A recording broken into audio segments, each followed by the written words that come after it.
Hey guys, it's David from Next Gen Media here, and today I'm going to be talking about the Magic Wand tool in Photoshop. And the Magic Wand tool in Photoshop is basically the most popular used selection tool in all of Photoshop.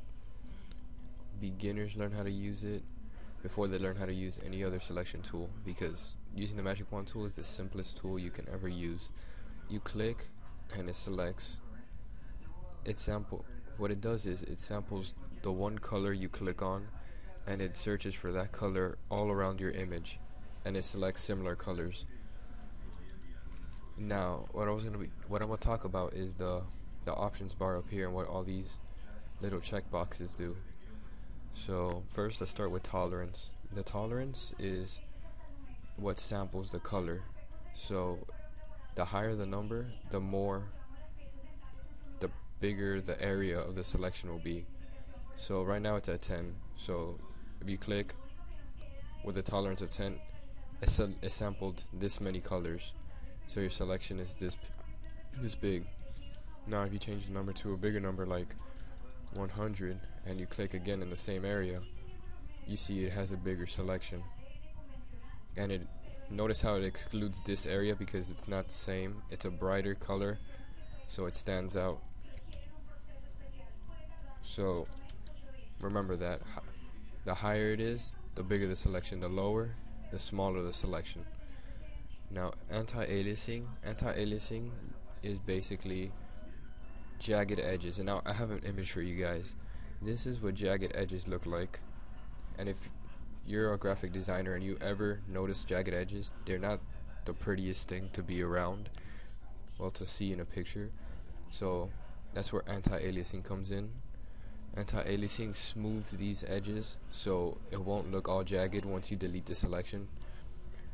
Here, for example, you would, okay, I'm just gonna hit delete, and you see how it has it's a crisp, smooth stroke around it. It's not all jagged. It's not jagged like this. Let me undo that. Control Alt Z, deselect. Now, contiguous. When you have contiguous checked, what it does is it chooses a smaller area around your selection rather than sampling colors from the entire image. So without contiguous checked on, you would click and it would sample colors all around the image. If you check contiguous and you click again, it only samples colors in that specific area. So that's really helpful when you don't want selections from your entire image being selected.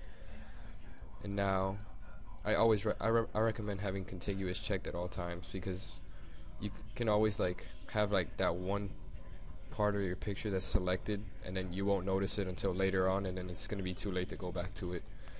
Now, sample all layers. What sample all layers does is it accounts for all the layers you have. So you can be in the background layer, and if you have other layers turned on, such as this, it'll account for it. So basically, if you have it, you see, it makes a selection around this image too when it's checked on. When it's checked off, it'll ignore it as that image were not there. And these options over here, these little tabs over here, they're just basically, this one right here is for a new selection. This is the one you always want to start on, and this one right here is to add to a selection. So let's say you selected something and then you would just click and it would add to it. And the third box right here is to subtract from a selection. So let's make a selection and then click on the subtract, and let's say we don't want this area selected. You click on it, it deselects it. And that's basically it for the Magic Wand tool, guys. Comment below saying what tool you will want me to review next, and I'll take any suggestions. Peace.